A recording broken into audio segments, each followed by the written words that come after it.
Serial सिंदूरखोल episode रे आपण माने देखा पाइबे जबरदस्त सीन। हाँ सांग मैंने आपण माने देखा पाइबे जे आज जितेबाला आद्या घरे पहुँचवा मात्रे झिलमिल कांदुवा देखी आद्या पचार कौन हो झिलमिल कहीं कांदुचु। एत झिलमिल कहे अपा तमें नथिबा टाइम रे बहुत बड़ अघटन हो जापर आद्या झिलमिल कथा शुणी पूरा डरी जाए कहे कि अघटन हो कह। एबे झिलमिल कह अपा बाल सुधारी ग्रुप रे किछि लोक आसीथिले आम आन्या को तापरे आद्या कहे आन्यार कौन हो। एते झिलमिल कहे आन्या को तांको सांगरे नहीं जाइछंती।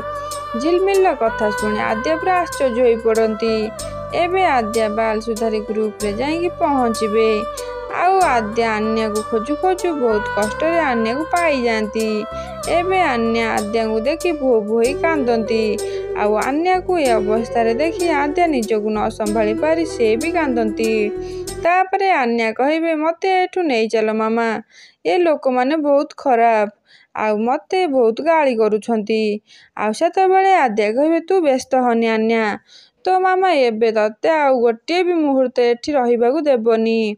आउ एतेबेले ग्रुप रे किछि महिला आसी सेठी पहुँची जाती।